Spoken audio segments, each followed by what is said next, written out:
Hello, everybody. I'm Nina Burley, author of Courier's American Freak Show newsletter. In this week's Freak of the Week, I'm going to talk about someone who claims a youthful heroin addiction improved his high school grades, says he once personally survived a brain-eating worm, and has confessed that as an adult, not a teen, he dumped a dead bear cub in Central Park as a joke. He's claimed that COVID was engineered to ethnically target Caucasians and blacks and spare Jews and Chinese people, and is now in charge of American healthcare and medical research. You probably guessed it. Our Freak of the Week is none other than Donald Trump's Secretary of Health and Human Services, Bobby Brainworm Kennedy. Bobby is our Freak of the Week this week because the incompetence and chaos he's inflicting on American scientific and medical research and the nation's public health has reached alarming levels. He's presiding over the wholesale dismantling of what was, until now, the global gold standard in public health and medical research. The CDC was so revered, so widely admired worldwide, that even the Chinese named their national disease control agency after it. Now, under Kennedy's watch, this role model for the world, possibly the greatest public medical research institution in history,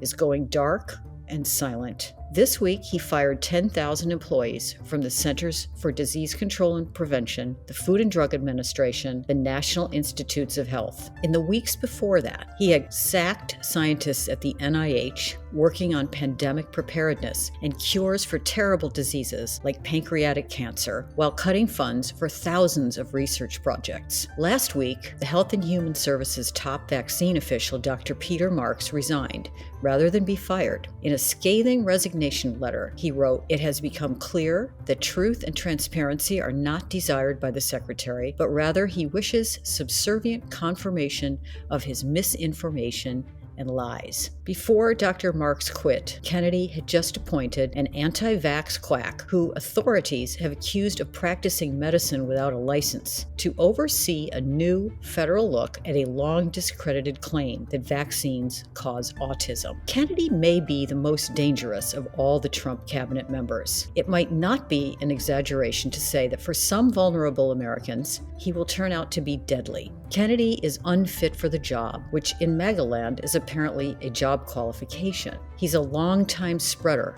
of health conspiracy theories, including that vaccines, which have saved millions of lives around the world, are actually damaging us. Kennedy is carrying out what appears to be Donald Trump's larger goals of elevating crackpots, fomenting chaos, and silencing all experts who disagree with him. And at the HHS, that means blacking out public information about pathogens that can sicken or kill us. With bird flu menacing our nation, he sacked the veterinarians who are studying it. He's an anti-vaccinator overseeing the federal non-response to the worst measles outbreak on U.S. soil in decades, and he has fired the teams whose job was to provide public records from the CDC, FDA, and other health-related agencies. The number one lesson that Donald Trump took from the pandemic on his watch is that it was bad for him politically. For him, utter ignorance was preferable to public information, panic, and preparedness. Kennedy is the mad bad tool implementing that lesson now in his powerful position running the nation's health agencies right into the ground. I'll end with this from George Carlin. When you're born, you get a ticket to the freak show. When you're born in America, you get a ticket to the front row. Follow my newsletter at americanfreakshow.news and follow Courier for more.